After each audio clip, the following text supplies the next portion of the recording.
I don't know. Everybody finds a seat here. Welcome. Glad you could all be here on the thing.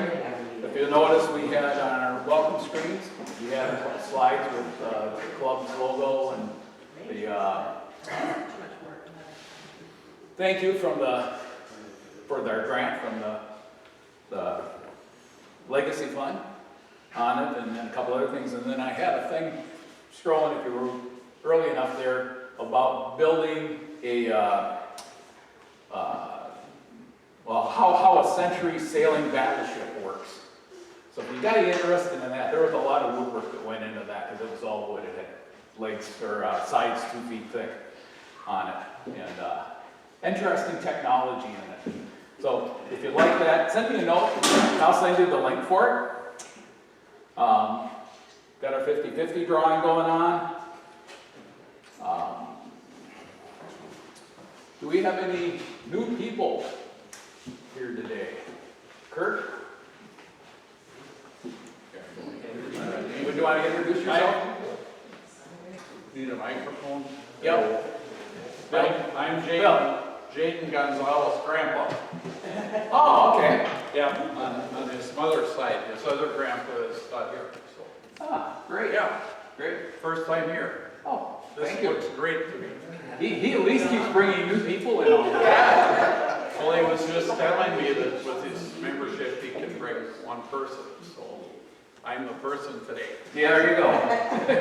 Fred, how do we get the, She's got it. She's got it. You Got just it? point it. it She'll is? take care of it. And we have in the back there, the woman in green. I'm not new, I'm old. Oh, we're all old. But I'm new here. Oh, okay. That's Josh invited me down here today, so I'm kind of happy to see everybody. Terry, lady is Terry Klein. There's South Joe. Okay, thank you. You might have to turn the volume up on that one, that's the right button. And then we have Tyler's wife. Can you figure out how to get that camera on? But I don't know, Oh, I'm trying to get together to see how he does, because he always has artistic ideas and has some cool things that he's doing. We have a truck, cross kind of boards, and wetwoods, so stop on by, see some of Tyler's cool stuff. Thank you. And I'm not new, but my friend and neighbor Scott, his gray sweatshirt is a little too shy.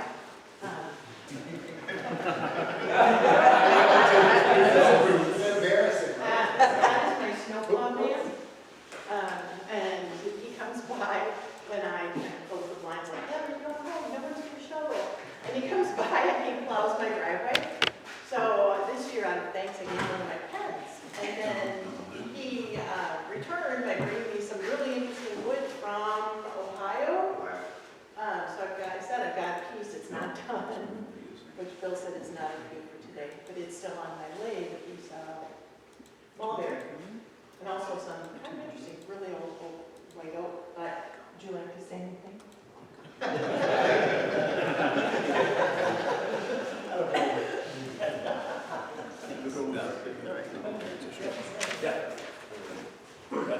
Okay. Technical difficulty. John Hughes from Alexandria, and I wanted to come over. Bill, you got to point it to you. Hear Tyler speak. I met him down in Glenwood a few weeks ago. And he was at my house. Whatever you see in here, that's what she's going to project. Yeah. Okay. You got anybody else? Okay, a couple announcements. The art crawl is this Friday, the 16th. We're not really going to have a presence at it. They're not going to open up the basement, so we're not really going to do anything. But if you want to get down there and look things over, they would use the support. We are going to have the Friday, August 18th. And we're going to bring lays up. They're going to close the street. We'll bring a couple lays up, and we'll do a little turning there. Leanne Kemper is going to kind of ramrod us for us. We're going to probably try making tops up there. because that's quick and easy. You know, you can have different people do it. And then next, after the next meeting, we're gonna do a little production run of tops that we can have a bunch there that we can maybe give away on it. So, if you want to, stay after next meeting and turn a little top type thing. We'll set it up into a production sequence and cut them and turn them, turn some, semi-turn some. We'll just kind of go with whatever it goes with, so. And then October 6th, on that Friday, it's gonna be downtown at the Paramount, and we probably won't have a presence at that either on it. It'll probably be the same way the June one was. We got the DVDs out there on the cart. It's an honor system. Take whatever you want on the thing. If you don't have a DVD player and you want to look at it, we have one in the back that you can hook up. So just let us know and we'll dig it out for you. Just had the symposium, and Ellen didn't want to, but she's going to anyway. She's going to tell us a little bit about what went on. You want to come up here, Ellen? Great. And grab the mic there. Ellen, grab the mic. Is it on? Yeah, thanks, Sandy. Right down. In the theater. So, okay, so I went to the symposium in Kentucky. I highly recommend that you guys go. It was an amazing experience. Tons of incredible demonstrators. They gave out awards to, I don't know if you are familiar with Mike Mahoney. He's a, where's he from? Utah. What's that? Utah. He lives outside of Provo, Utah. Does he? Okay. Isn't he from San Diego? Originally. Well, he's kind of all over. In fact, I think he was in England or somewhere for a while too, wasn't he? Yeah, so he's originally from San Diego. That's where he got his start, is with the Sandy Woodchurch down there. And then he started doing stuff with craft supplies, moved up to Provo, Utah, and that's where his shop is, right outside Provo. Okay. So he, the interesting thing about him is he's been teaching forever. He's a production term. He does these bowls that he's renowned for. And AEW, typically from what I heard from people there, you know, when they give an honor like they do for that, they've been really focusing a lot on the art type turning. And so this was really kind of cool that they focused on something that normally would maybe not get the same kind of recognition. And his stuff is really amazing. They also gave out a lifetime, I have to look it up because I forgot. His name is Paul Fenna. And he's been doing stuff for years and years and years, a lot of Kirsten Garden stuff, and it's just amazing. So take a look at this stuff online. There's, when you go to the symposiums, there's lots of vendors. There's, oh gosh, in each session, we've probably got a choice of like 10 or more demonstrators.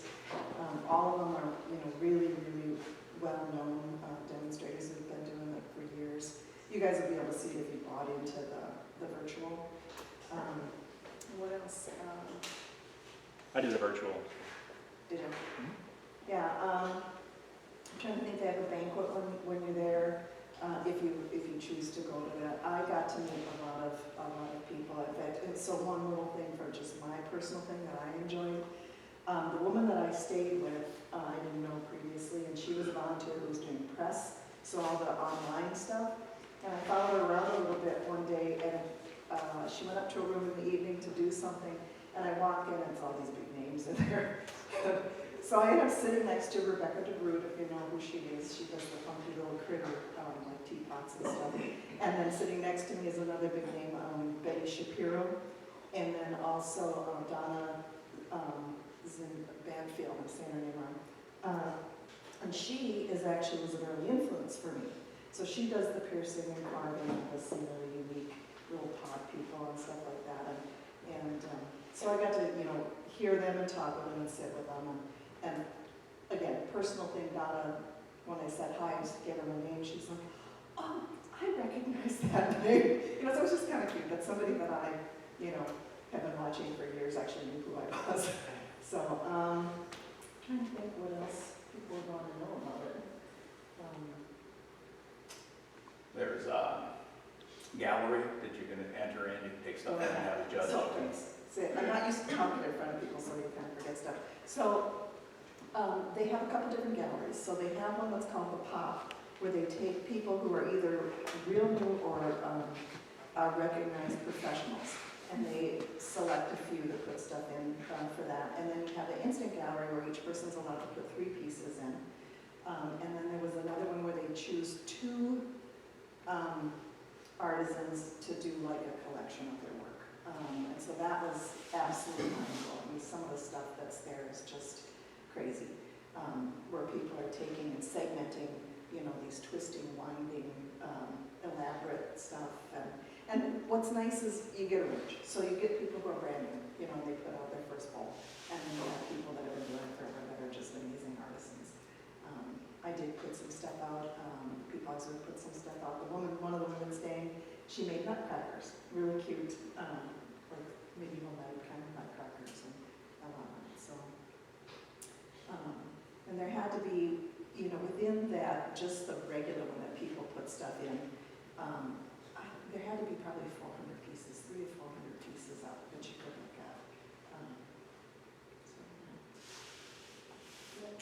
Unless I'm forgetting something. Nope, sounds good. Appreciate it. Thank you all for coming to tell us about it. They also had the virtual part. We had 5 people that took part in that on it. And what I heard, they said it went well. The comments that I saw online were good for that. It was their first year doing it, so of course there's a learning curve with it and that sort of thing. So, Hang on, I have to talk one more time. So I did the virtual, and okay. following the event, I went out online and bought this book because I thought the presenter was both Did you come up here? very, Yeah.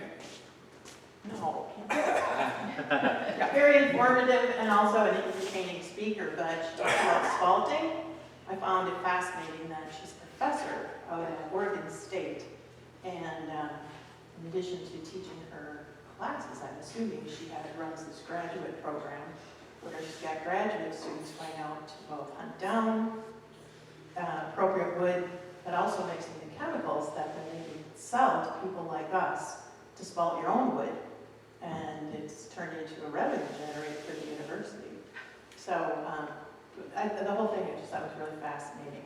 That's her name. Sari Robinson? Yeah.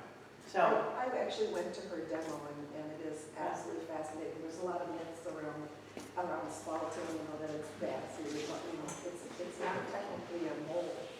So it isn't as dangerous as some people think. So yeah, I highly recommend taking a look at her stuff. Okay. Well, thank you all. We have Facebook and newsletter stuff coming around. If you can't get into anything, if you're not getting emails from me, let me know on it. We'll go with that part. There's an updated membership list out on the web. And we have a few people that have signed up now this last little bit, and they'll be getting, I've got a generated interest letter, a welcome letter, and a letter with a password to get in. So as we get somebody who's said, yeah, they're interested in it, we'll send that out to them, and then if they join, then they get the rest of it. We were just talking about what was all involved with the club and running it on it.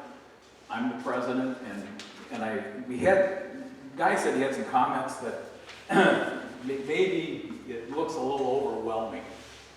You know, granted it is, but it's not the presidency part that's overwhelming on it, because I'm the president, but I also have been working on the audio-visual stuff, which takes a different spot from that. I do the web page.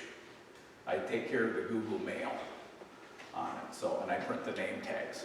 And the president doesn't have to do all that stuff. He needs to run the meetings and direct the club. Or she, either one. The person will get the pronoun right here. That's going to be present. That's what there is to basically run the club.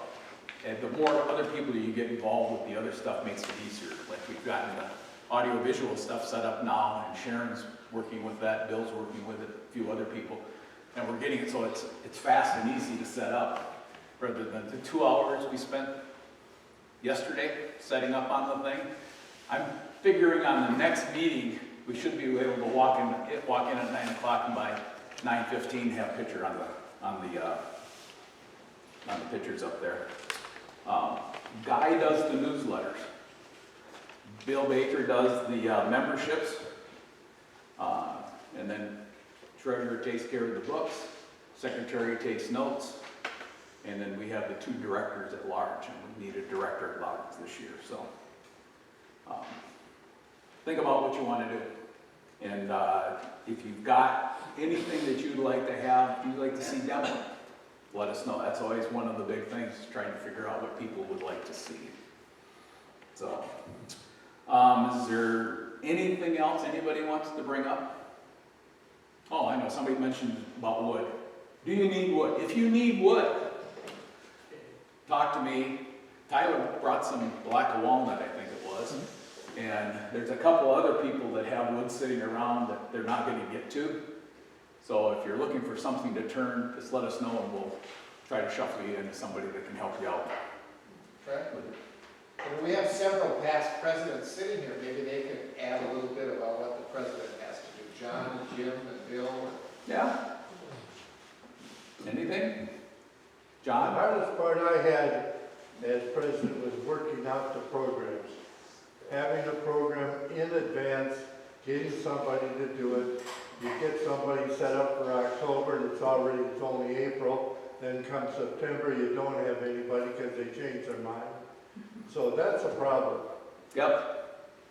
Yep, it's probably something I've been trying to unload, to be honest, on the thing. And the board has been working on that part of it, so, you know, there's other things out there. We've got an advantage today with our setup that we can do a couple different things. Like a little while ago, I did one with a pepper mill on the thing.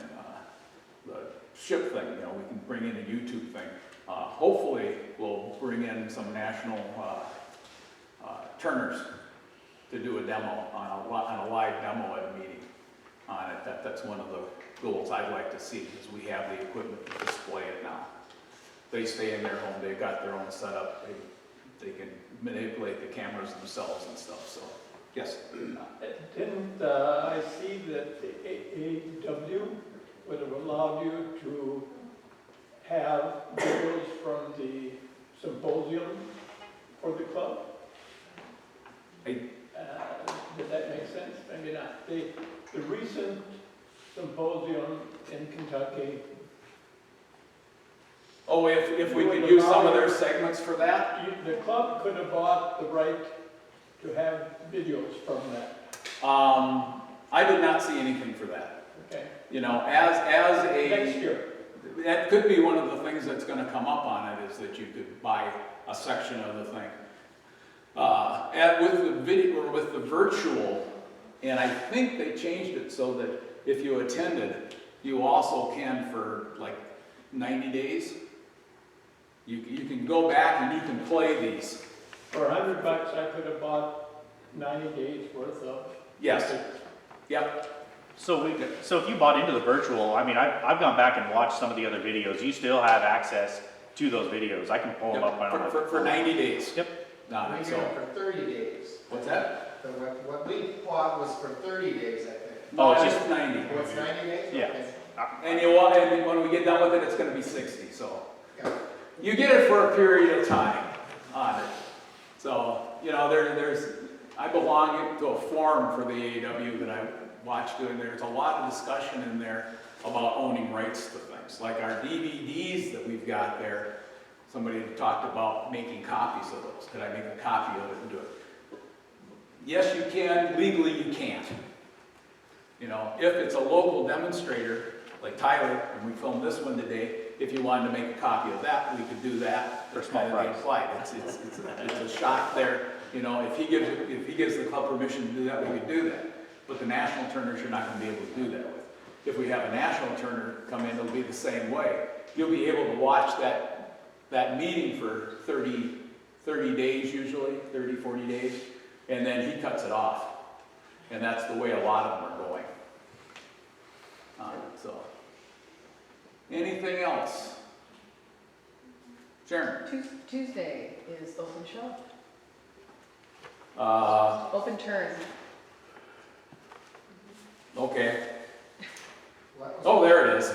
It was on the back side of the other page. No, now I found all the stuff that I missed.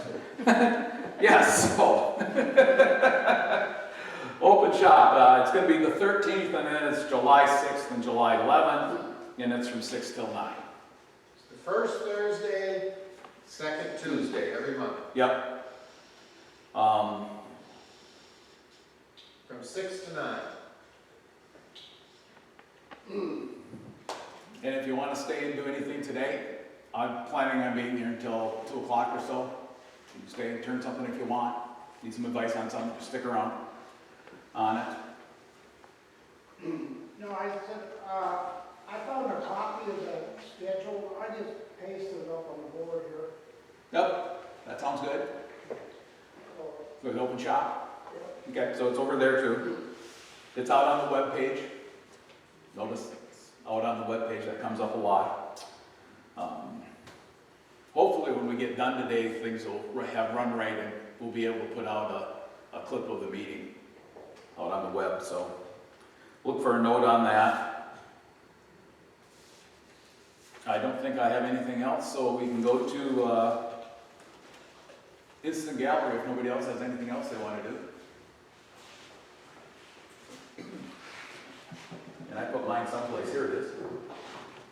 I did this one a while back. Okay, that works. On the mark. Yep, so that one went there, so. Okay. Oh, come on, tell us about it.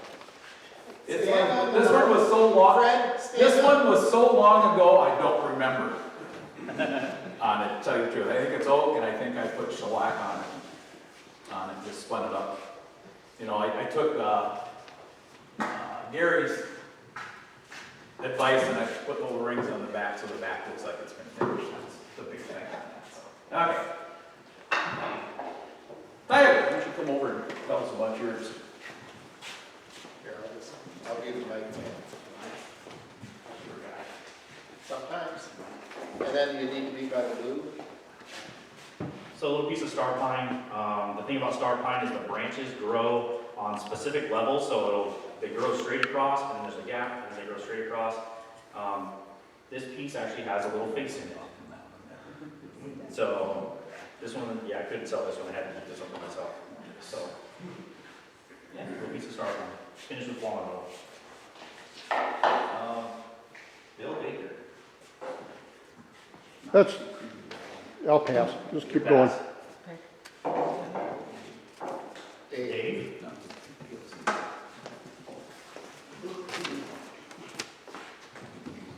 I built a house last year and I had a couple of pieces from the beams that were left over and I decided to try to take something out. And that's all it is, microline beams. So. Picking that. Oh. Sorry. And leave your little name tags, we'll use those when we draw for the prize. This is a bowl that I did last year. It's made out of carob wood, which grows in Arizona, and so that's the natural color of that wood. It's really interesting because the carob pod is actually fake chocolate. So I'm going, I am totally in my element. I'm doing wood and I'm thinking about chocolate at the same time. So I finished this with Turner's finish and then polished it up with Carnauba wax. We have Terry. Yeah.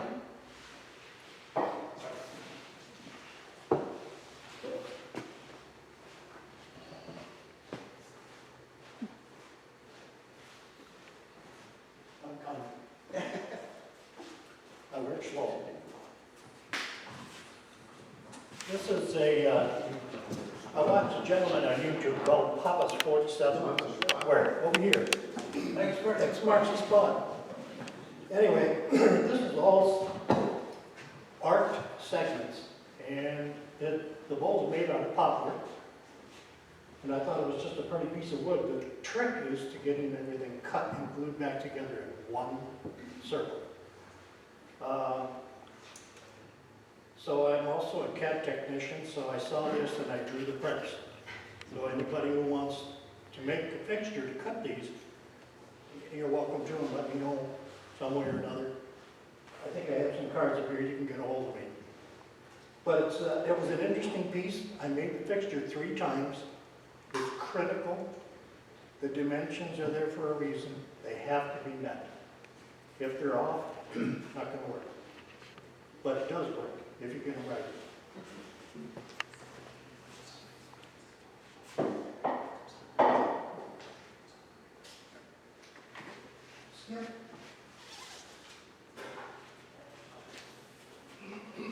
Have that too, please.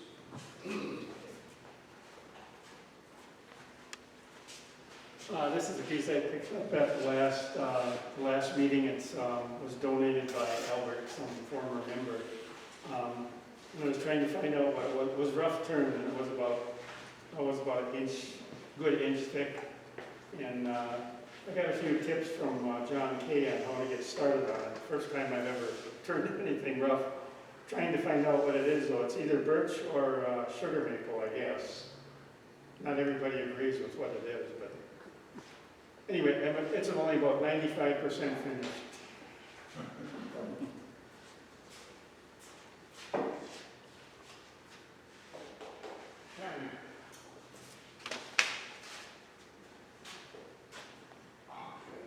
This stuff.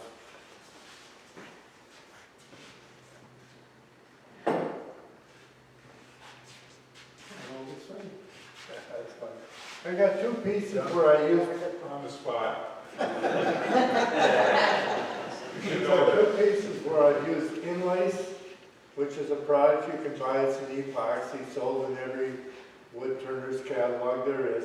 But if you take a plain piece like this is pinion out of New Mexico, and there's not a lot of grain to it, so you can embellish it and give it some character if you have a piece that's not really all that nice as far as wood grain.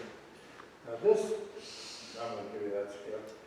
This piece is an interesting piece because I turn a lot of wood that's, I want to call it bad, but where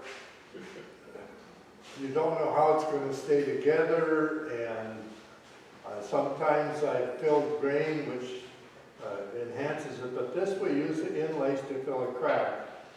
And it's a nice little bowl. But there's something quite interesting about this pole. If you look at this pole, if you look at it, right here is a walnut. A baby walnut. That's a walnut tree, has fallen down in the crack and popped up when I turned it. So this one you can look at, just look for that. Another thing too, everybody's talking about what finish to use and what finish to use. David, we talked about, I gave you a bottle, but this is that finish. And this is not a new bowl and not a new finish. And it's the cheapest thing you can put on. It's basically French polish. It goes on fast, it costs little, and it's a beautiful finish. And what is it, John? It's 60% unwaxed shellac and 40% oiled linseed oil to put together. People put dryer with it, they sell it for so much a bottle and all this stuff, but it's the same damn thing, except maybe it doesn't have a Japan dry or something. But this, you put this on the lathe, it'll be dry in 2-3 minutes. So It's friction polish. what's that? Friction polish. Exactly. John, is that little one a walnut? This is a walnut, and it's got a thin lace, and it has the walnut in it if you look at it. What was this here? No? Bill Langer? Bill.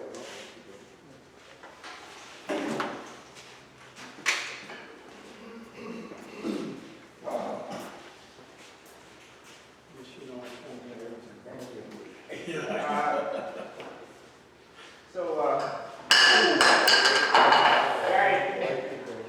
Here, I'll hand it to the other one when you get done. Guy Schaefer, was kind enough to bring in his his route from a visit to Kentucky, was that? No, it was over in Walden Woods, Oh, was where the tree was from. okay, Coffeewood. And I scored a piece of that, and the guy that I turned with, Mike, and I took it down to the basement and cut out the pith, and then we intend to turn some bowls from it. But I was so intrigued by this wood, just gorgeous. Here, I'll hold Oh, this. you will back up. And it starting from the outside, it's yellow. Then there's a sort of magenta area, then a brown area, and then finally this just milky white interior. Just gorgeous stuff. So I wasn't going to throw that slab that we cut the pith from. So I made these pieces from it. Thanks, God. You're welcome. Kentucky coffee tree. That's where I got it.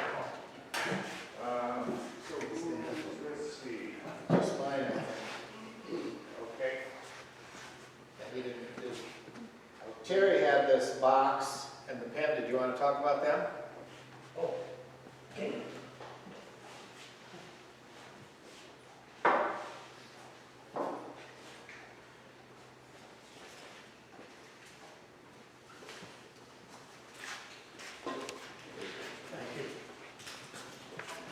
I'll find the X.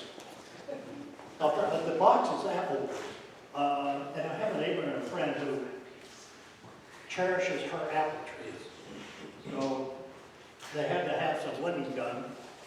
So I went over there for her and I knocked off some limbs. And I says, do you want to burn this stuff or what do you want to do with it? She said, I don't care what you do with it. I like that, I took it home. Turned into a box. I love the color of this wood. And it's extremely hard. It cracks if you don't prep it right.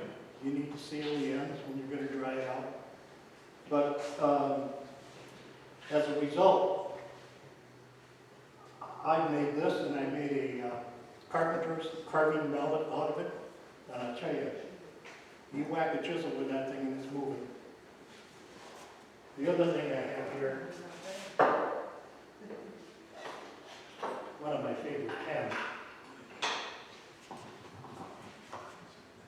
This is made out of walnut and oak, and it's called a Celtic knot. Each half of that takes a couple hours to make, so it's a little bit difficult. But the cuts are made on a bandsaw, and I made a fixture, or a jig if you will, whichever you want to call them. I have controversies over what those are. To cut the inlay pieces at the same thickness every time. And that's kind of fun. And if you don't get those consistent, it's kind of hard to make one of these. This is what his blank looks like. That's a blank. That's 4 cuts. You make a cut at 45 degrees, put the insert in, glue it back together, square it up, turn it 90 degrees, make the second cut. Do the same thing. Do that 4 times on each piece. And when you turn it up, you'll get a beautiful Celtic knot coming out of the middle. The other key factor is make sure that goes right down the middle. Because if you're off a little bit, you'll have one large circle, one small one. Okay, one thing I'm gonna point out real quick is we're recording this, and when he's standing over there, he's got a cord in his face. So that's why we asked him to stand on the It end. proves my luck. And then I had a piece of Florida. Had a piece of Florida rosewood that I had been sitting on for quite a while, and I finally turned it, so I got some little things. I'm going to donate those to a family reunion this summer. So. And Ellen, did you ever use that piece of? You still got it? Yeah. Oh, you're going to love it. Yeah. It's hard to turn, but it's really beautiful stuff. That's it. One more. Oh, yeah. I saw a large box elder root ball being bulldozed out of the ground near my home one day. So I asked the contractor if I could have some of that wood, and he said, sure, go ahead. If want to talk about the foolishness of trying to get a 24-inch square block out of a root ball with a 16-inch battery-operated chainsaw. We'll do that after the meeting. But 2 days later, several battery charges, a couple of new chains. I got my block of wood. Mauls and what do you call them, wedges. Then I discovered I couldn't lift the damn piece of wood anyway. So I cut it in half. I got it in my car. I took it out to a friend who has a big bowl lathe. And after turning for a while, I realized that I wanted to do it at my own home, on my own lathe. So I hacked it down to 16 inches and took it home. But it was a long process. It's box elder. But it was really red at first, but the sunlight took that away. A lot of fun. Thank you. Okay, thank you guys for all bringing that along with us. We're going to play a little video here. We were returning last week, or last month, we were making some lathes, and when the guy pointed out that, you didn't have your face mask on, he said, I think you need a reminder about why you should. So this is one from a few years ago, so if you want to hit play, bring it up to full screen. Hi, Alan Stratton from Maswood Terms. Today I have a nice hunk of apricot. This is green or wet, very heavy at this point, so I don't want to just pull it up. This one will be a challenge. It has some rot through here in the center. There's a limb coming off on this angle over here, probably some pith going down through in that direction. It will be, I think, interesting to come out, see how it turns out. This one I'll turn wet. Let's center it down here where the widest will be and see how it turns out. See what evolves from this piece. I was really looking forward to a bowl from this apricot. It was crotch wood, it had some rot, it had the potential for a lot of nice figure, nice looking grain. So I nearly finished the outside, turning the tenon from which to mount it to hollow the inside, when I did not realize just how deep that rot went, how extensive that rot was. It comes apart here, flies off, and conks me good. I'll show you another view. This is about 4 seconds of real time, slowed down to about 1/10 speed. And you can see just how fast that this sort of accident can happen. It's one I never expected to happen to me. You never expect it to happen. All accidents are really stupid in retrospect. I should have had my guard down. I did have my face shield on, and that's what saved me. But here again from the top view, just barely touch it. That last bit of wood comes apart, and there it goes. Conks me, it goes flying, eventually lands under the stool to the right. Face shield goes flying, it lands there on the floor, just in front of the lathe. I go flying the opposite direction, equal and opposite forces, Wasn't hit so hard that I didn't realize I needed to turn off the lathe as it was jumping all over the place. It's several hundred pounds. Well, I'm back. A lot sooner than I thought. I thought I'd be making this film after several months of drying time. But here's the bowl. But as I was turning it, it fell apart. Apparently that rot and such went clear through the bowl. And as I was turning down the bottom, I turned off the last part that was actually holding this bowl blank together. It proceeded to fly off and hit me. Fortunately, my face shield protected me. I've got to get a new one now because it's a little bit worse for wear. And I'm just here with a little bit of a headache and a little scar on my forehead. The lesson to be learned, always wear your face shield. And what I didn't do was to lower the guard from my lathe. That would have saved me even better. At least until the bowl was really ready to be hollowed. So, this one, no salvaging this one. But There's some lessons learned. Actually, it looks like there's little moss roots growing in this space between.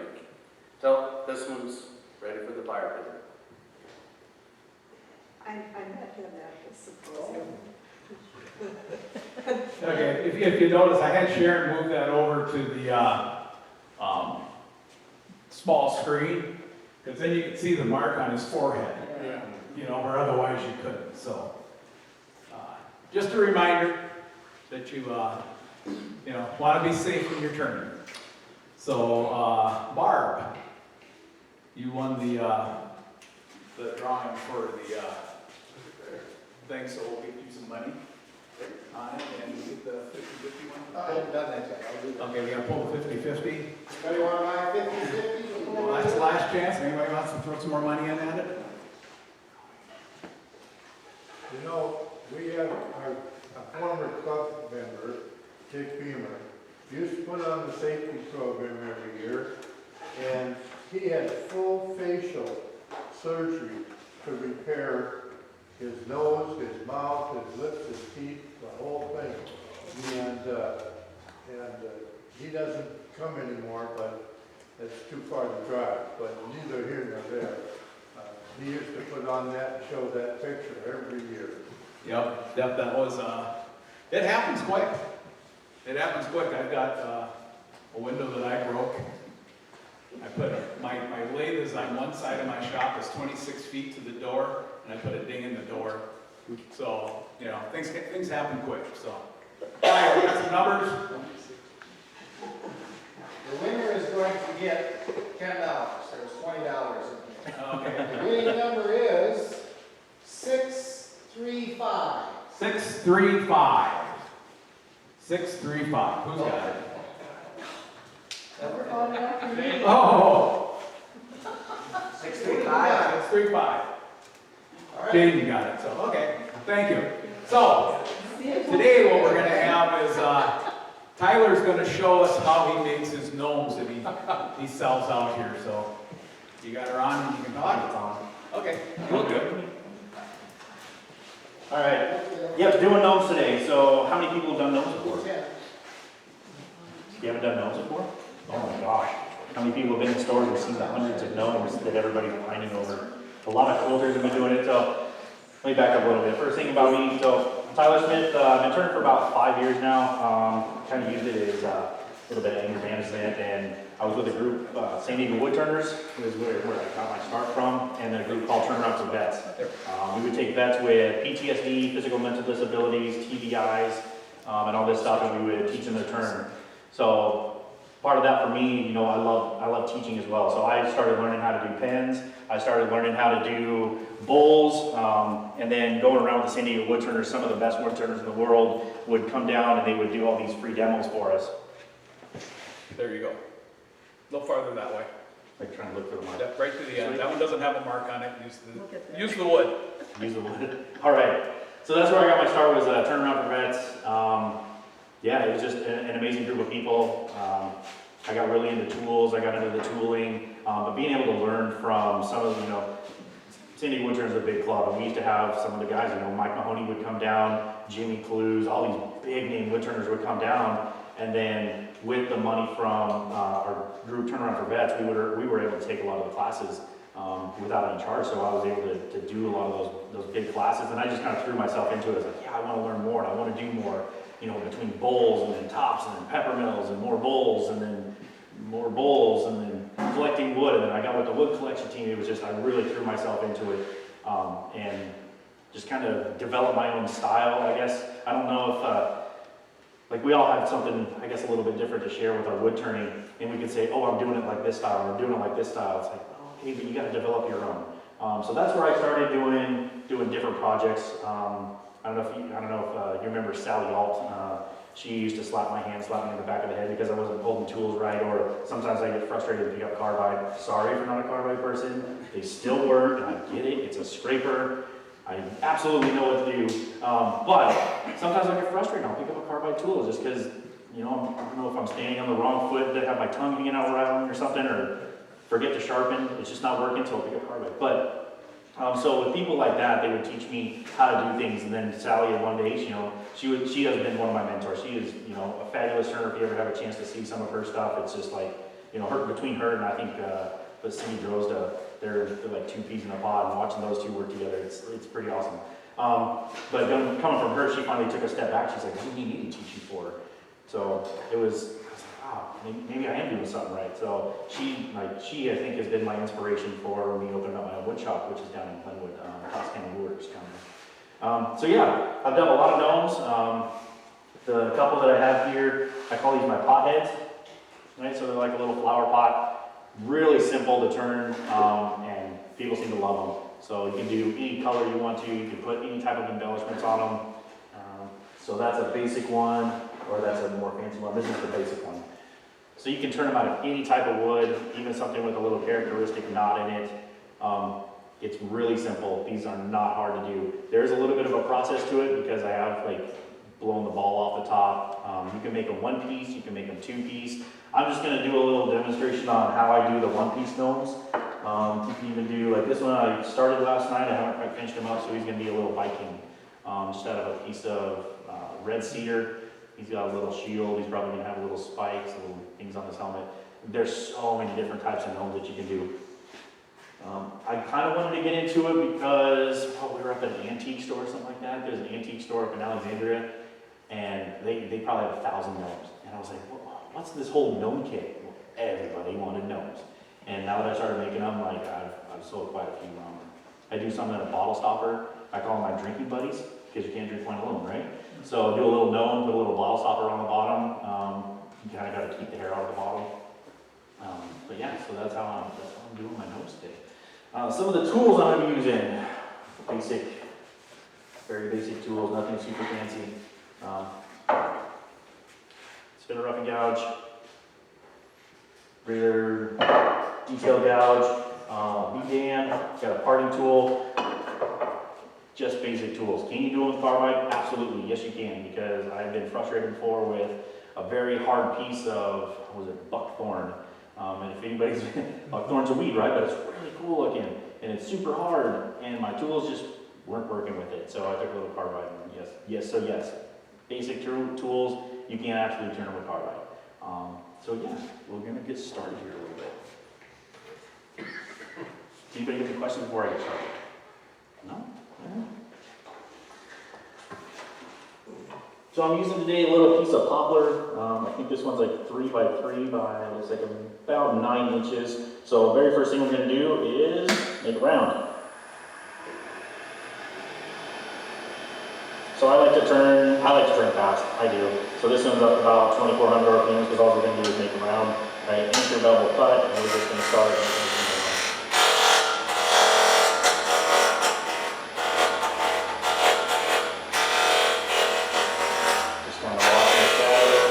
Ghost.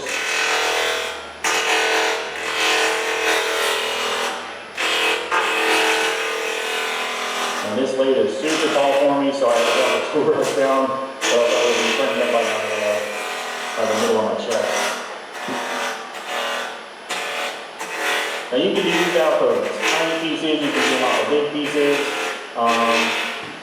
Somebody said they were making gnomes that were like 2 feet tall. You can, if your lathe can hold it, by all means, turn them as big as you want.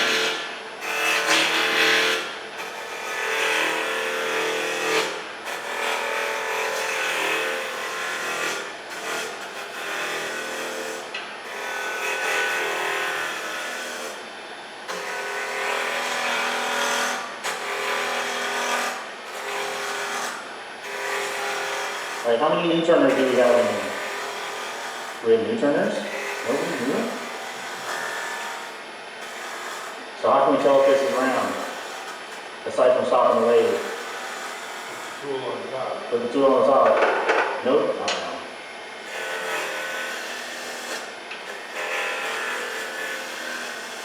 And does it have to be perfectly round? No, not right now.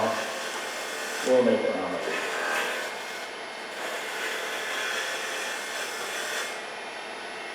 Alright, that's good enough for now.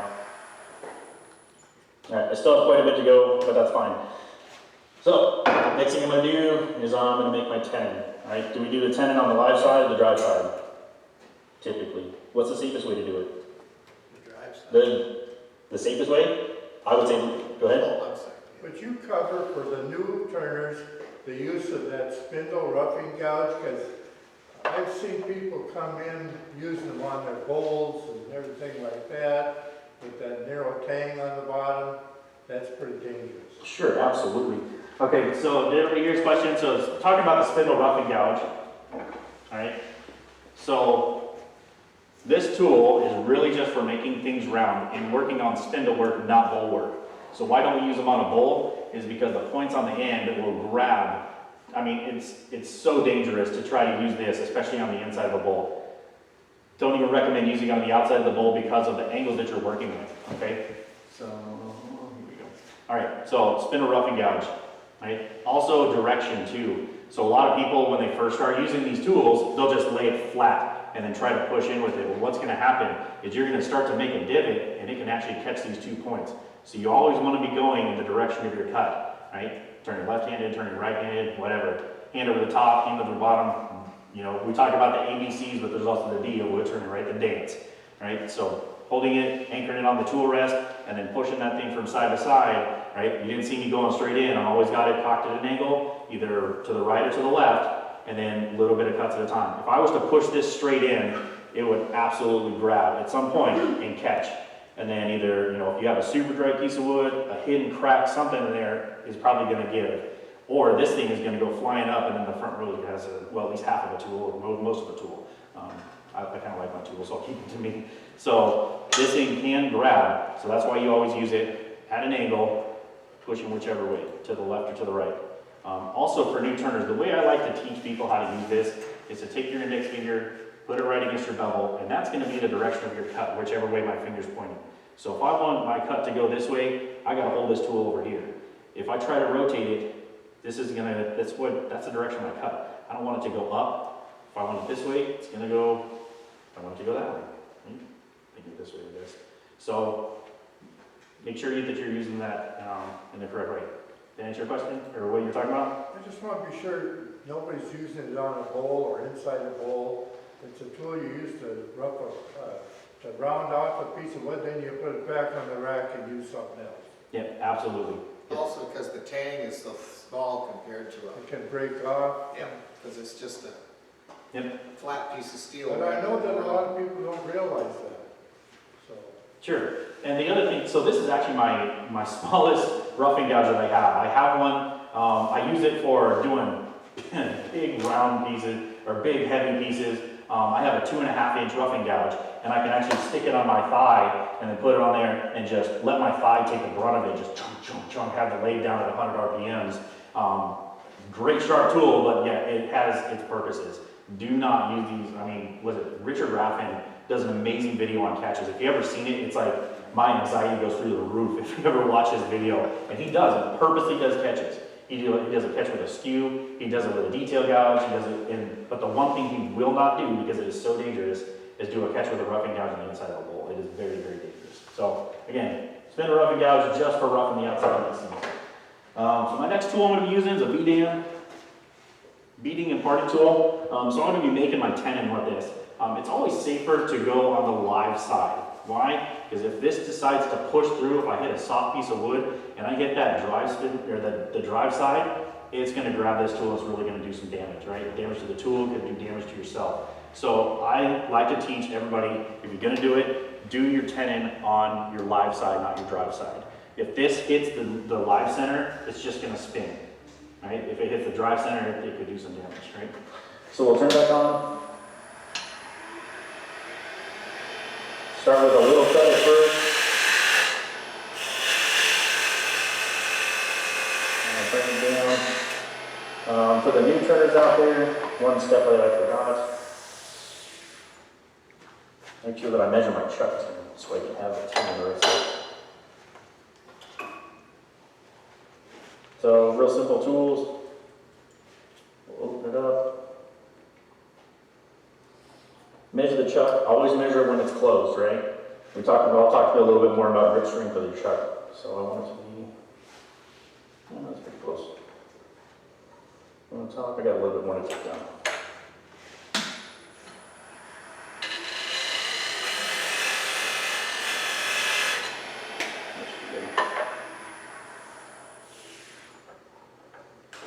That'll be good. It doesn't have to be perfect. This is pretty much, a lot of this is going to go to waste on this side. So once I have, it's tenon partially done, use my detail gouge. All right, do we want a flat tenon or do we want an angle on our tenon? We want an angle on our tenon. Why? Because the jaws on these aren't going to sit flat. You're not trying to drive an angle. They're either going to be cut down. One way has a little bit different. People that use Nova chucks, you're going to have a very smooth inside of your jaws. So you want to make sure that you have that angle to where it's really going to grab down. So these are stepped. So this is a one-way, right? It's a one-way. So these have little steps on them, so you can kind of get away with having it pretty square. But it's always better to have a little bit of a dovetail, so it really has something to grab onto. So we'll just cut a little bit of a dovetail. Again, angles don't really matter as much as long as you have a little dovetail on there.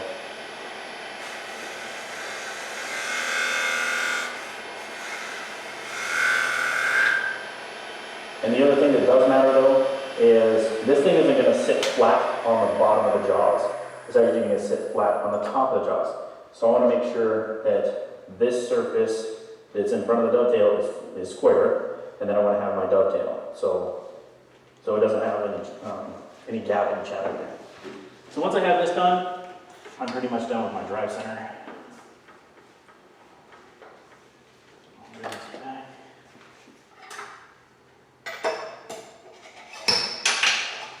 Oops, tool down.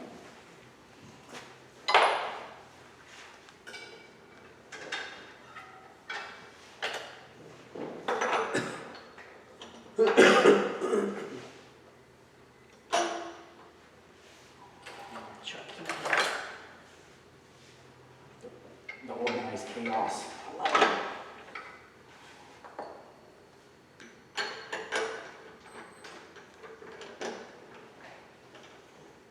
All right, so what I like to do is I like to just kind of snug it up to hold it, but then I take my live center and push it up, and that's going to make sure that I'm got equal pressure around the chuck, and then tighten it down.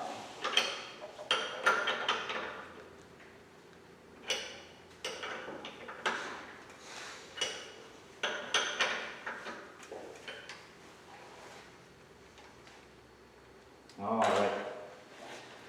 So now we got to think about shape and what I'm going to do with this. Again, there's so many different things you can do with these. You can make a beehive on the top, whatever size of, if you want to do the pointy hat with a ball on the top, if you just want to do a pointy hat. Super artistic, you can do offset turning, and you can actually make the point curve. I think, who was the turn that we had in, was it February? He does the Christmas trees. Phil. Phil does like the Christmas trees. You can do the exact same thing on the top of a gnome. It's just offset turning is all it is. So you can make the hat however you want to. So you kind of need to plan that at first. But the basics is going to be, we talk about thirds. A lot of the turning is in thirds. Like if you're doing a lidded box, thirds, 2/3 and then 1/3. Gnomes is kind of the same. The body's going to be about 1/3 of this. The hat's going to be about 2/3 of it. So if you have a pencil, you can use a point tool. You can use just about anything to. Top drawer. I got my super high dollar screwdriver that I decided to grind 3 sides on. So this is my point tool. So if you're a visual person, I'm going to make my thirds. This is pretty much going to be waist, or right about there. And then my body is going to be about there. And then the rest of this is going to be hat. And then of course you're going to turn off a little bit more of this as well. So here's my thirds. So yeah, the first thing that I like to do though is I actually like to do the body first. Body's pretty simple. You can do it straight, you can do it curved, they can be skinny, they can be fat. It doesn't matter. It really does not matter on these.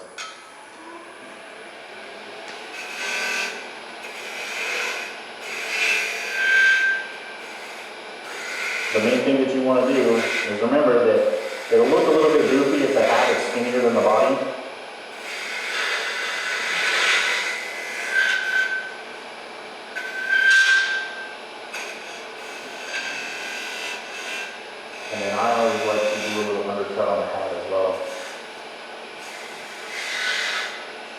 So this is a super tall race from the summer.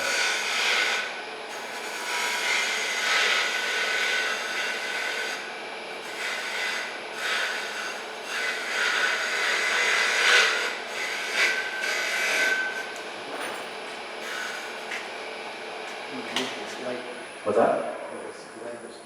Oh, get the light out of the way? If you're not using it. No, there's no way. I don't really need it. Wood choice doesn't matter a whole lot either. Super grainy wood, it doesn't matter a lot. And a lot of it's going to get turned away, or covered up by a beard, or covered up by whatever the decoration you say to do.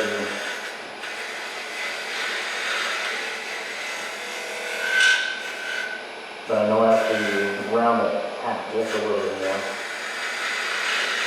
And we're always better trying to make curves on one side than the other. So if you're right-handed, sometimes the left side looks really better than the right.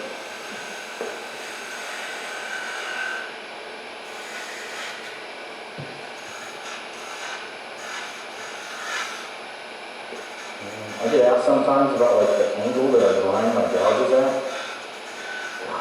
It doesn't matter. As long as you're comfortable with your tool, it does not matter. If this thing is 41, 42, 45, as long as it's comfortable in your hands, the angle doesn't matter.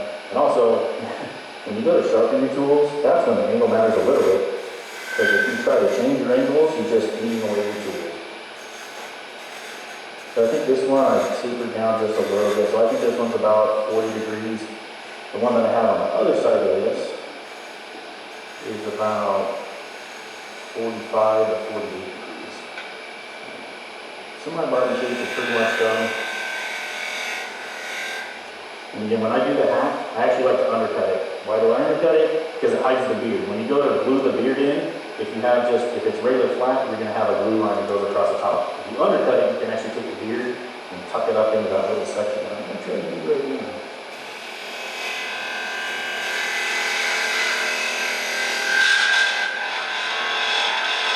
And real far off the shoe rest and or I could just turn left-handed.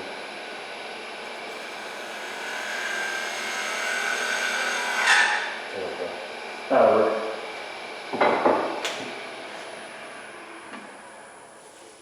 Right, body shape is pretty much done. Now I have to think about the hat. So we're just going to go ahead and make this one a tall one. I'm going to do the bead on the top. So you kind of see the body, really not hard, just basics, and it's going to be the third, 1/3, and then 2/3 up here.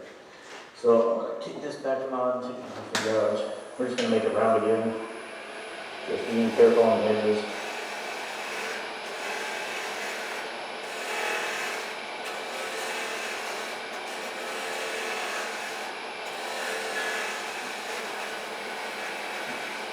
And then the one edge you really kind of got to be careful on, that I know I've messed up a whole bunch, is the gap between the body and the hat itself. If you try to get that point too much, it's just going to tear out on you just about every time.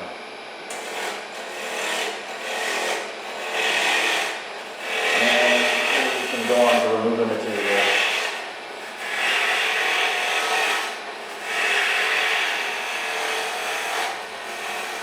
I know I have to leave at least a little bit to do it all.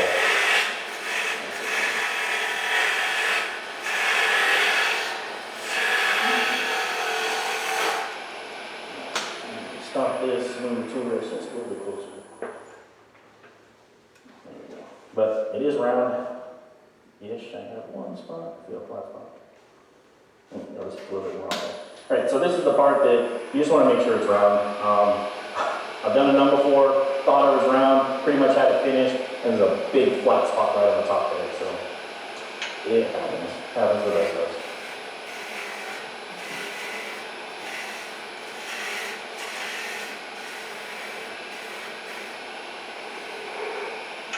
Little bit more. That should be good.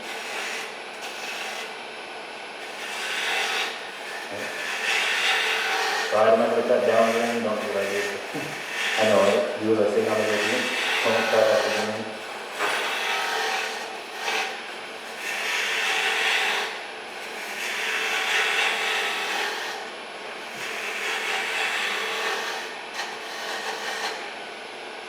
So I'm kind of done with that right now. We got the detail gouge. And it's gonna start to get a little bit smaller. I don't like to use the rough and gouge, especially when I'm trying to cut in a little bit more, because again, you have the corners of the rough and gouge, so you have the potential to get a catch.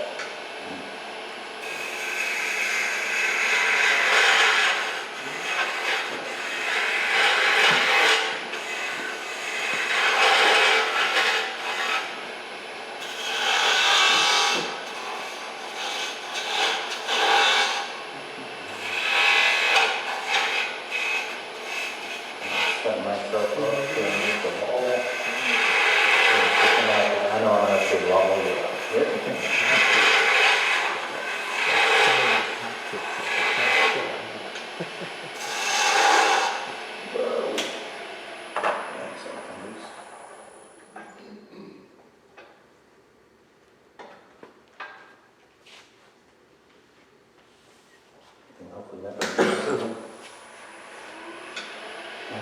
Again, service taking off here. I gotta think of how small or how big I want to make the ball. It doesn't matter.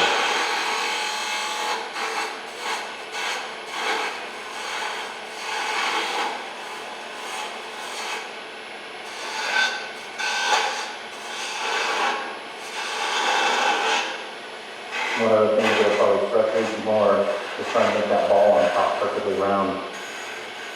But it is good practice. Trying to go left-handed, trying to go right-handed. Figure out if you need to stand on your head to try to make the ball. Go from the center, try to do a round out. Go from the other side. Just get practice, I don't know how to make a beat and goes.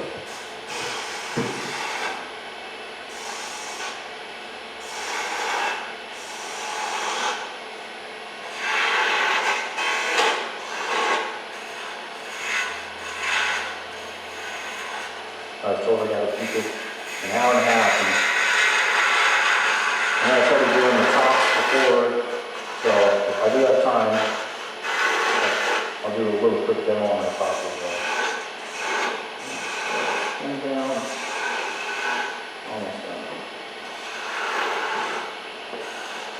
Yeah, this is just a one-piece gnome. You can do the two pieces if you want to. Doing a two-piece gnome is just like making a box. So you can do the body. You're going to part the body, but you got to have something for the body to kind of sit in. The lady that showed me kind of how to do these, she does what's called a smoking gnome. So how many people have seen those the cone style, like the scents, the incense, the cone style incense. So she actually makes a gnome, kind of, it's a two-piece gnome, turns the bottom like the bottom of a box, turns the hat like the top of a box, but then she cores this out. She takes one of those scents and puts it on the inside, and then she takes and makes a pipe. So the gnome looks like it has a pipe, and when you put the cone incense in there and you light it, it looks like it's smoking a pipe. So, I tried it and I kind of failed miserably the first time, so. But that's just another option to do, right? I don't think there's a wrong way to make a gnome. This is just a way to make it.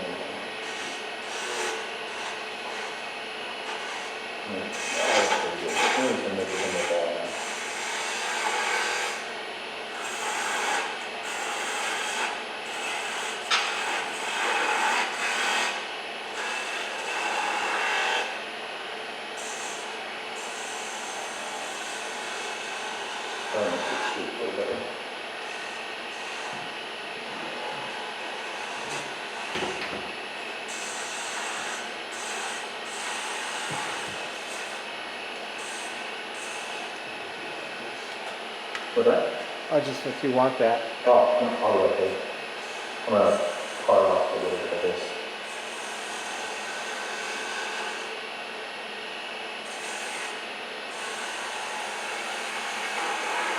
We talked about the good side of making a bean. Mine is kind of that optimal way.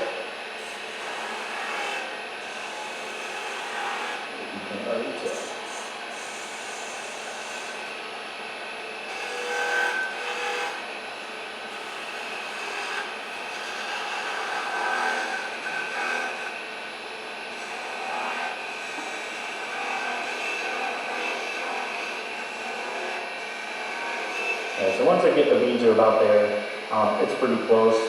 I'll just reach over here on my parting tool. Just gonna part this off.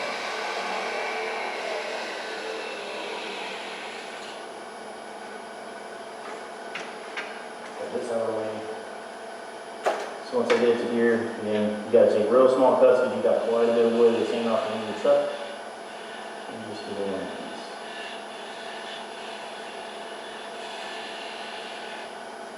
Again, the ball's not perfect, but you kind of get the idea of how we're doing this. Right, you got a nice little undercut here. This is the edge you got to be careful of, because if you start touching this edge, or if you sand too much of this edge, it's going to start tearing out on you.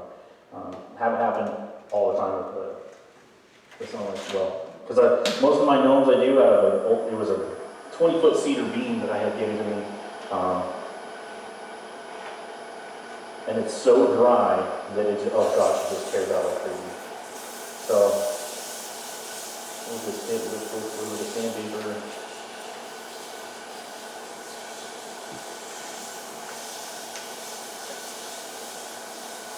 You can sand up through your grits however you feel like you need to do.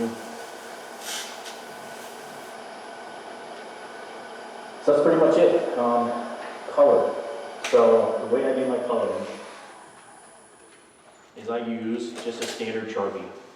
Right? I use a Sharpie with a kind of a paintbrush tip on them. Hard Sharpies will work, any color of Sharpie will work, but with the Sharpie then comes with a little piece of something I had in here that's covering sheet. Oh, no, I lied, it's back here. Right? Just a small piece of carnauba wax.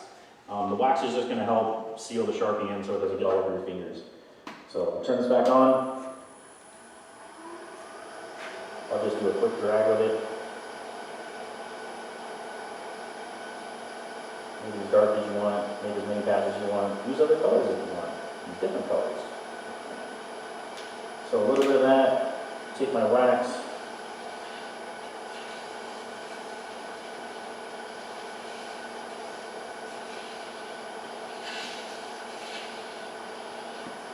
Put it around the edge. Big towel.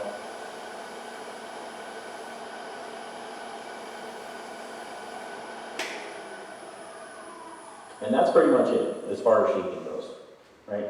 Make a nice bead, undercut the hat, so that again, that's going to hide your glue line, but that's more or less how you do the shaping on this. Right, so we're going to start parting it from the bottom. And this is another place I like to do an undercut. So I can make sure this gets flat.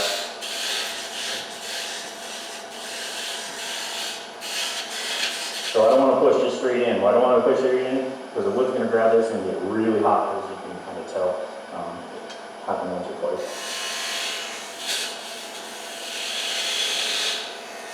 So I'm going to give myself a place for the shavings to go.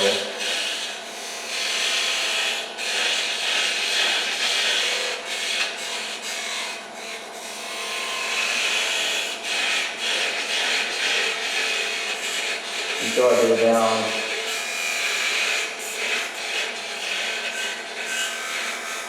A little bit further, then we'll turn the speed on.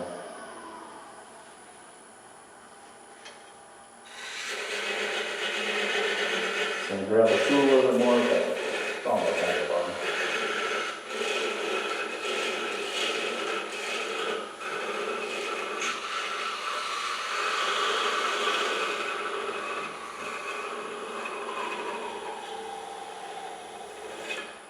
And just like that, comes right off.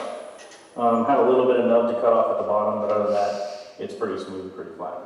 So that's the basic shape of the gnome. Like I said, I've sold quite a few of them just like this. You can do top hats, you can do, like I said, I call these my pot heads because they got the little flower pot on the top. That's the basic shape of them. The other thing you got to do now, after we do the shape, is got to think about noses.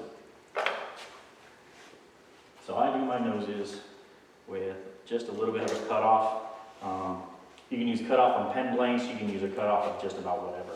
But I just use a little 3/4 inch by 3/4 inch by whatever size. Little piece of, and again, it doesn't matter what color it is. You can use, I think that's maple, might be a softer maple. You can use walnut. Gosh, yeah, just anything. Anybody have questions so far? Pretty simple, right? They sell pretty good. So I typically sell these for the basic ones like 35 bucks. The ones, my pothead gnomes, I sell them for 40. And yeah, they sell pretty good. Take that out. There's one with the pin jaws. If you have different jaws, might have to take a little bit longer, but we got different jaws. So.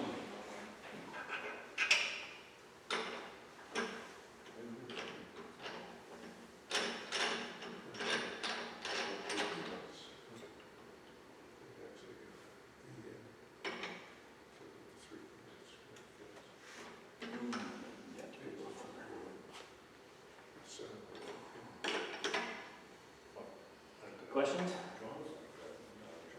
Is that the 2-jaw one or is that the 4-jaw one? Is this the one that's got the V in it? What, this one? Yeah.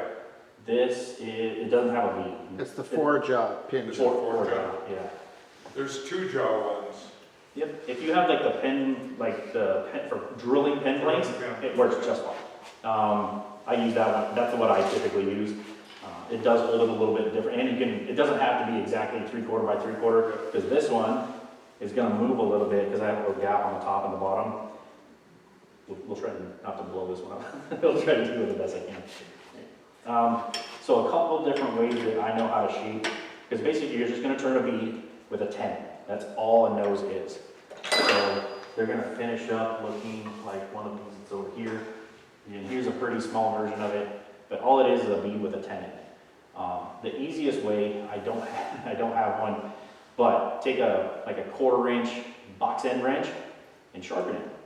And you can use that when you do the tenon, and then they're all exactly the same size. So production turners, if you're doing 100 noses at a time, you make a little bead, you take a 1/4 inch wrench, you push it in, you're 1/4 inch every single time.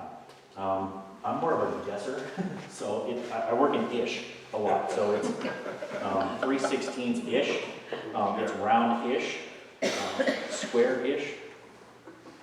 Let's see, we all work on ish. All right, let's see if I can.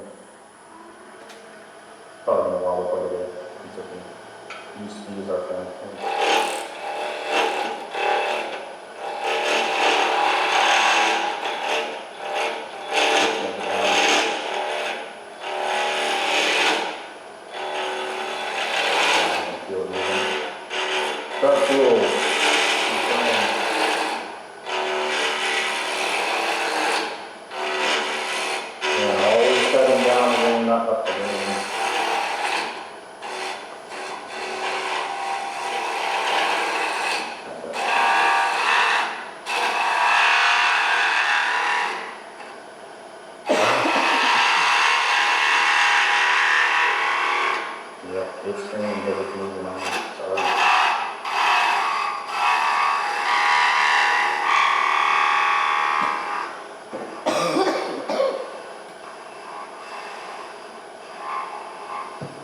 Yeah, those blade drilling jaws would be significantly better for this, but it's all right.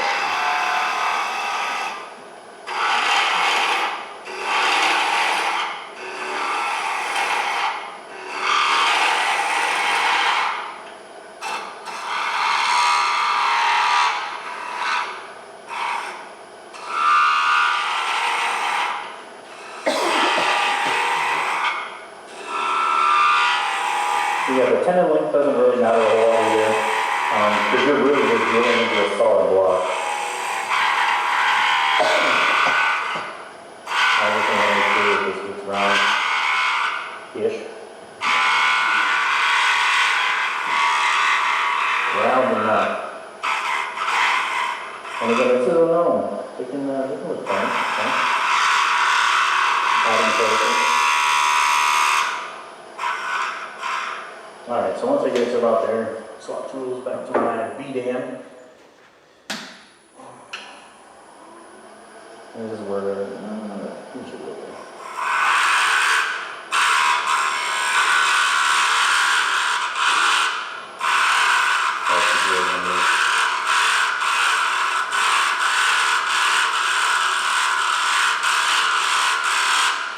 If I push them hard, it's just going to break apart. You guys understand what's going on? Alright, so so basically all I'm gonna do is I'm gonna turn that down. These jaws aren't holding it the greatest, but that's fine. And then I would just part it off.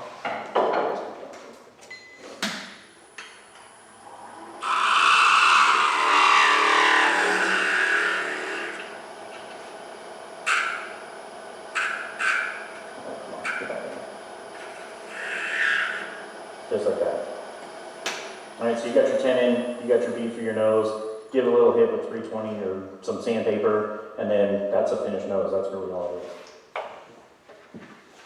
All right, so then once we're done with that, and we're done with our body, then we're gonna go into drilling. So I have a little plate that has the whole different hole sizes. So if you don't have the 1/4 inch or whatever size of, you know, a box end wrench to cut the exact same size every time, just get a drill bit that's gonna work, and then you're gonna start drilling holes in it. So you said this one I did a little bit last night, and he's naked, he doesn't have a beard. All right, so all you're gonna do is you're gonna start drilling a hole for the nose. All right. Doesn't matter how far, as long as you don't go through the entire thing, because you don't want a nose hole going off the back. So that's his nose hole right there. Am I good for? All right. So after I drill the nose hole, you got his nose. Then I'm going to end up cutting a piece of faux hair, right? Here's my story about faux hair. When I was first told about faux hair, they're like, yeah, you can go to Joann's and you can buy faux hair. Well, I typically don't buy a whole lot of fabric. So I was like, all right, so it's like, I don't know, it was on sale, it was like $30 a yard. And I was like, all right, I'll get a yard of faux hair. That was dumb. Do not buy a yard of faux hair unless you plan on making 5,000 notes. That is a lot. It's 3 feet by, what is it, 56 inches? 3 feet by 56 inches. And you know how much hair we're going to use for this guy? About that much. So if you're going to make 5,000 gnomes, by all means. If not, find out whatever the smallest increment you can buy. I think they were a 1/4 yard. Even a 1/4 yard. Holy crap, I have a lot of hair left. Right? So, buy whatever color. So I think I got every color they had. So there's gray. That's called like wolf. Here's some brown. Of course, there's white. And then the rainbow. So whatever color you're going to do. So when I go to assemble my gnomes, what I'll end up doing is I take my little piece and I hold it up and I make sure that I cut enough that it's actually just going to cover right up underneath the lip of the hat down to about the bottom. You can shape this, you can play with shapes, you can make mustaches. It doesn't matter. By all means, play with it. The more you play with it, the more you're going to find out really cool things. Like I had some wood shavings in one of the beards that I made, so I took my air compressor and I hit it, and oh yeah, that was like after party. It just, man, it was awesome. I loved it. And everybody was like, man, how'd you do that? And I was like, air compressor. Yep, it works. All right, so you're going to take your piece. When working with faux hair, always remember you can use scissors on the top, don't use scissors on the bottom. So if you use scissors on the bottom, what's going to happen to your hair? It's going to have a nice little trim line down there. So I typically use just an X-Acto knife. Okay? So when you're cutting the bottom part of your faux hair, use an X-Acto knife and just cut through the fabric, and it's not going to cut the hair. Okay? Through the top, it's fine. Use scissors, use whatever you need to cut the top of the hair, but don't use scissors on the bottom. So when I'm done with that part, you're going to find about where the middle of the hair is. Kind of find out where the nose is. And this, again, this is just how I do mine, like 1,000 ways to skin a cat as long as you get it skinned right. So I'll poke a little hole about where the nose is, come back. I'll use my X-Acto knife. Find the nose. I hope that was the nose I pulled out of there. Oh well. Got a few noses here. Try to find the hole again. Try to pull the hair out of the way a little bit. Find which hole is his nose. So then this is when I'll glue in the nose, and I'll put just a little dab of glue in the hair. So then he's going to start to look like this. And so from here, it's just assembling the rest of it. If you just want to leave the nose, and if you don't have holes like I've already drawn on the top, then just leave them like that. Right? I've got a little shield for this guy, so you can trim the beard at this point. You can trim the back, which will actually give it a little bit of a taper. You can actually taper the beard down, give it that nice tapered look.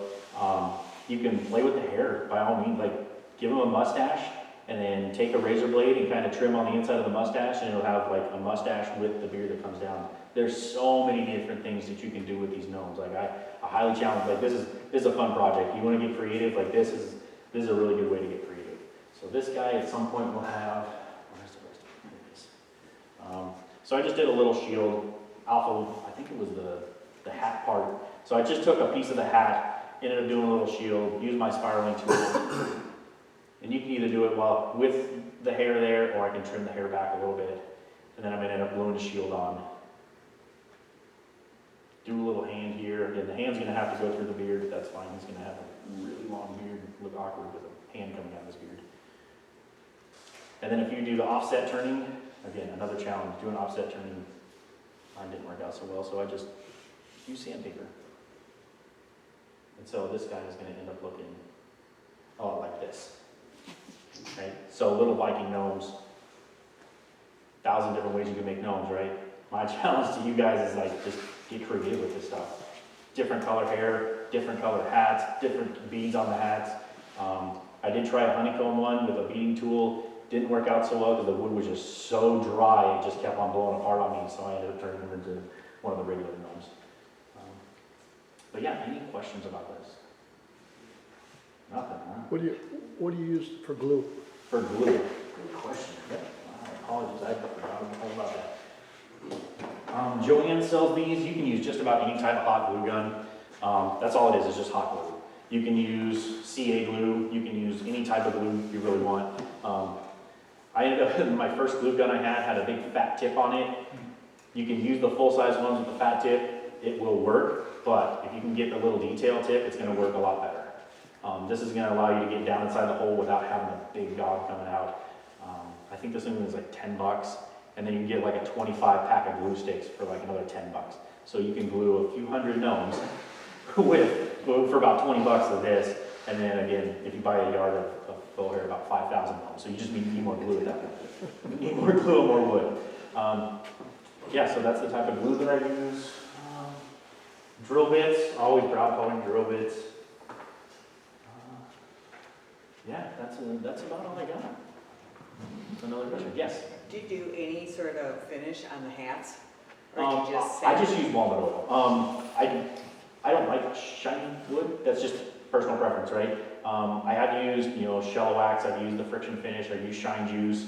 The third method I've used. I mean, you can do it however you want. There's no particular way that I do mine. I just do mine with walnut oil. I use Mahoney's walnut oil. I use a little bit of carnauba wax. And again, it just gives that wood a nice warm feel to it. But it does seal the wood too, so that's what I use for sealing. Have you tried beeswax? Tried beeswax. I have not tried beeswax yet. That'd be cheaper than the carnauba. Yeah, I have stuff that's just been given, so when we try to use all this stuff. Yeah, so like the hot wax and stuff like that, you can use just about anything you want. Like the friction finish, I love friction finish. It's kind of, I don't know. I guess I haven't found the right mixture yet for a good friction finish. Shell wax was good for pens for a while, but I don't even use that anymore. I use CA finish for all my pens. So.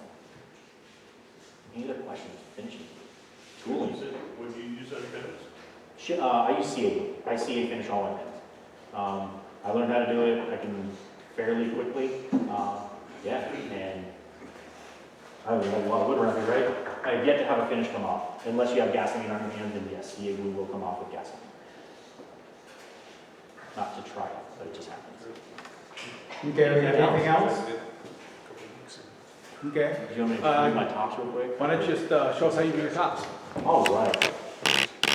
I love the tops. So here's my story on tops. Some people have heard it. San Diego Woodturners, big club. We have a group called Turnaround for Vets. And what we do every year is the San Diego County Fair, which is one of the biggest in the U.S. We turn, as a club, between like 8,000 and 10,000 tops in 2 weeks.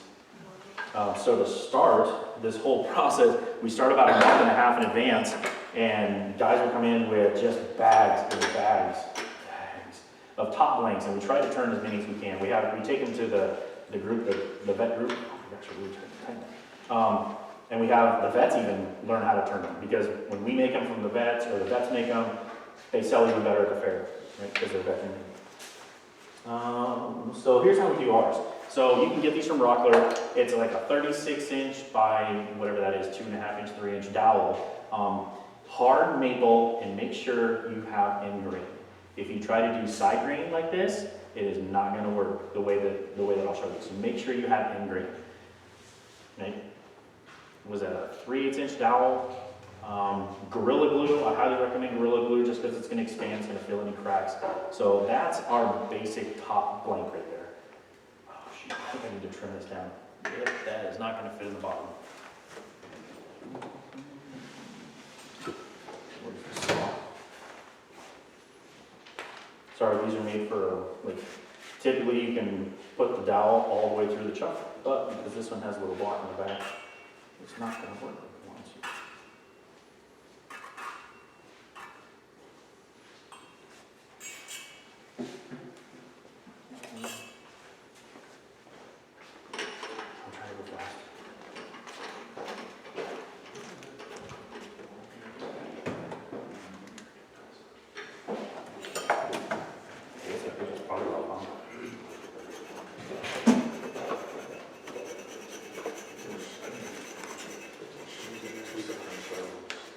It's almost done.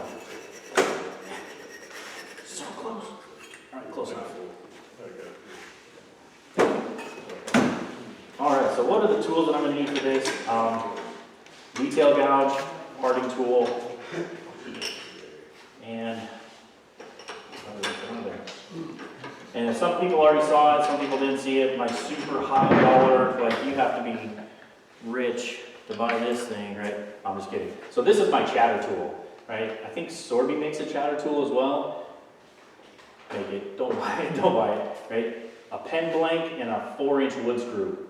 This is my chatter tool, and I'll show you, and all you gotta do is take the end of it, run it across a grinding wheel. Don't run it on a CBN wheel because this is mild steel, you're just gonna gum up your CBN wheel. Do not, please do not run this on a CBN wheel. All right, so grinding stone, flat file, whatever you need to do, just put just the smallest burr you can. It doesn't have to be razor sharp, it doesn't. You don't necessarily want it to cut. I actually want this to jump.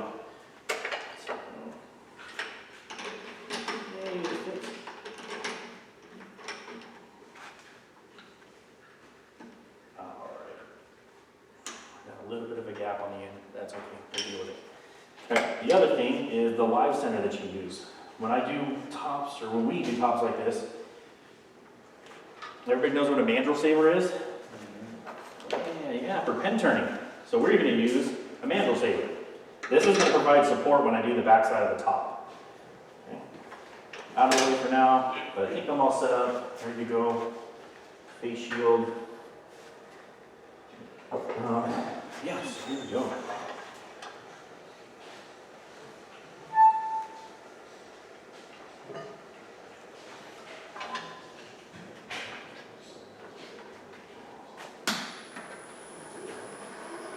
All right, first thing I want to do is try to make this round, and we talk about ish, right? Round-ish.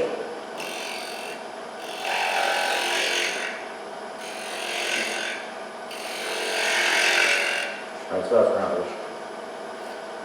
And then flute closed, and then I'm going to open it up. If you try to do it with the flute open, what's going to happen to my gouge? Which way is it going to go? Bam, right towards the chuck. All right, so close the flute, start the cut, open the flute, and then push. Sharp tool.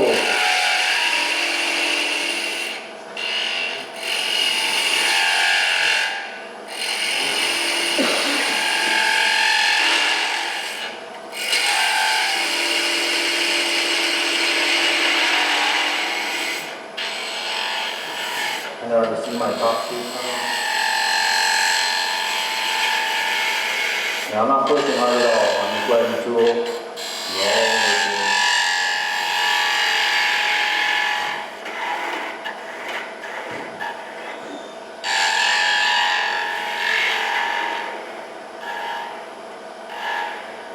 There. That part is done.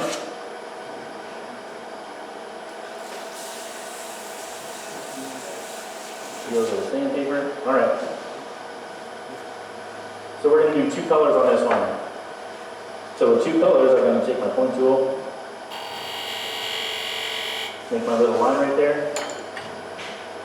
Super high dollar, watch out, I'm gonna break the bank shadow tool, right? So the way I like to tell people this is I'm gonna hurt the wood, it's gonna scream a little bit, but it'll be okay. It grows on trees. So, here we go. Start from the center down to about 6 o'clock, and then we're gonna go center-ish, and then down to about like, let's call it 7 o'clock. Right? So that's just the tool jumping across the grains, right? I don't want this on here, and I don't want it steady, because it'll start to make a cut. I don't want it to cut. I want it to jump. So while it's still spinning, let's take a little bit of a blue. Go on here. Make it as dark and as light as you want. Grab a little yellow. And write it just like that. Okay? Not quite 100% done yet. Get this out of the way. This is when I do what's called my register mark. I'm going to slide the tailstock up, grab this, start cranking it in. As long as I crank a little bit, it's going to push. What do I have? I have a register mark. That is going to help support the top when I bring it out. Okay? Take a little bit of wax because we don't want the ink to go run all over our fingers and it's in the top. And then I'll take the towel. Are you guys ready for the magic?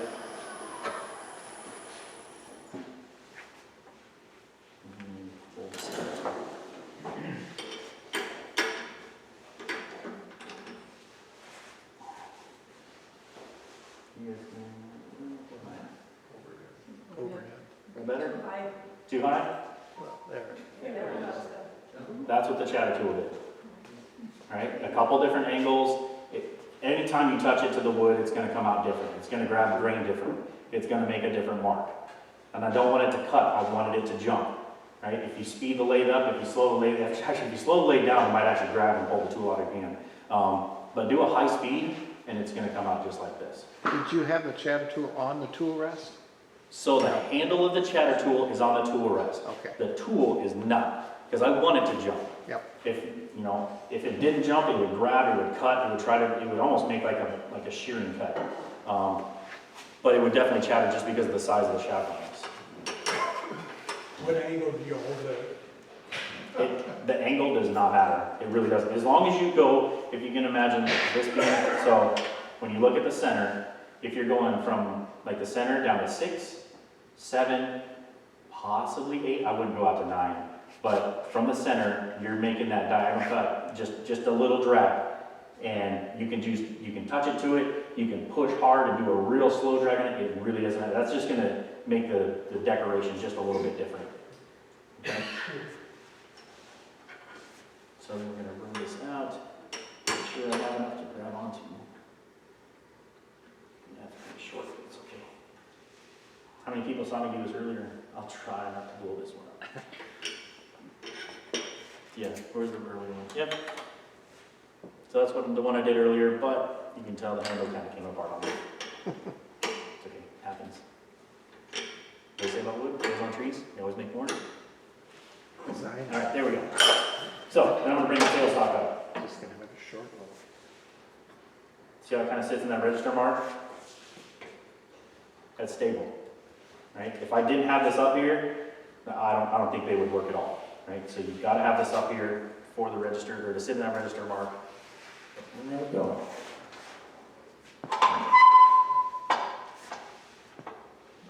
Let's turn this around a little bit.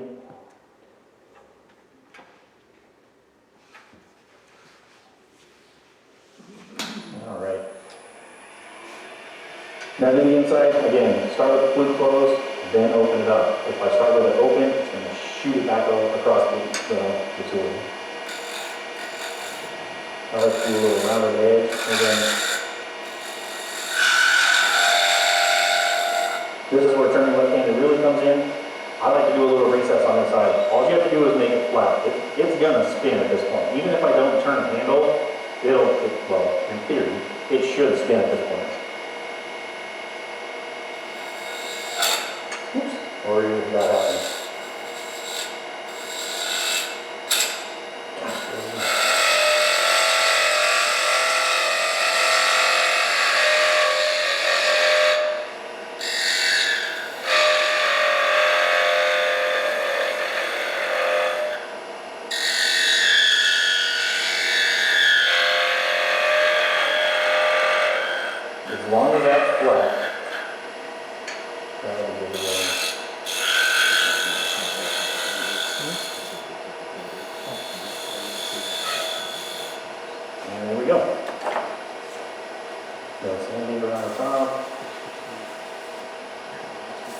Get the best edge on it.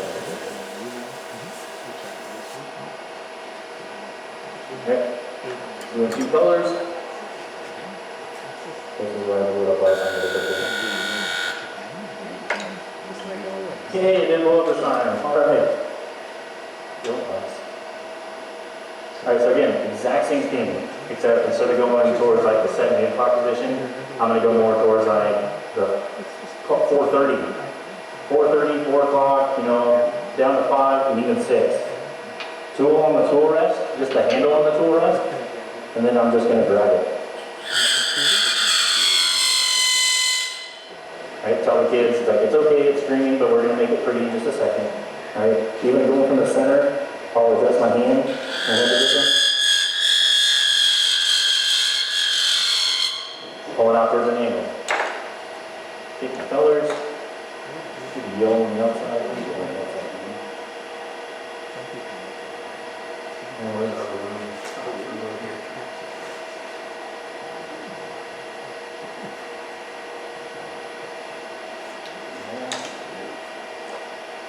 A little bit of wax. You can use beeswax, you can use any type of wax that's going to seal this thing. Because what a kid's going to do, they're going to try to rub it and get over the hand. And then you have parents that are going to come after you like, why is my kid's fingers pink?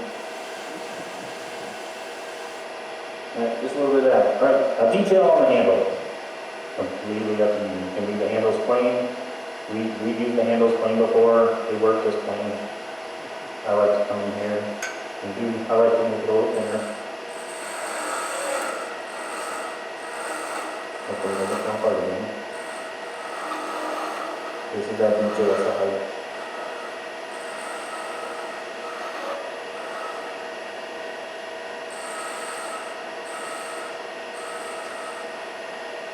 And I'm making a little ball.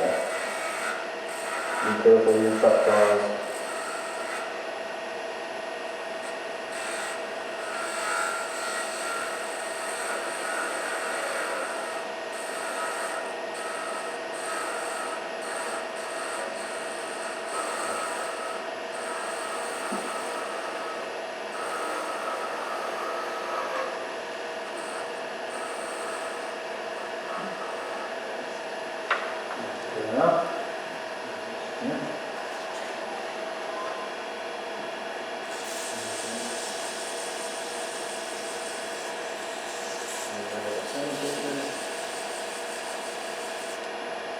And because we did 2 colors on the let's do 2 colors on here too.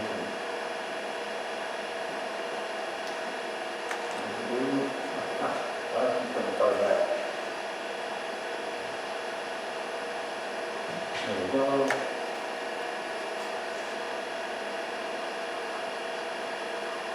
Wax.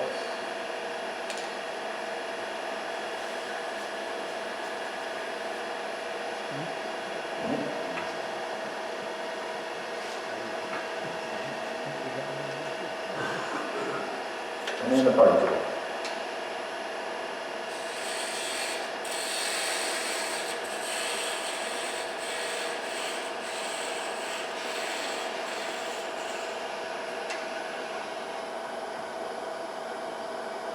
Do it right, top will continue to spin.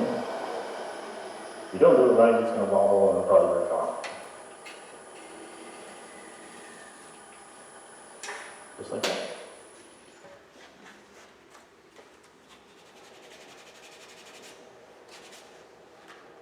And then that's the decoration that we get on the top, or the top of the top. Top of the top. So there you go. That's a way, I mean, I've done 1,000 tops. They're super cheap, super easy to do. And yeah. Okay, anybody got any questions, Tyler, for his tops? Thank you, Tyler, appreciate you doing it.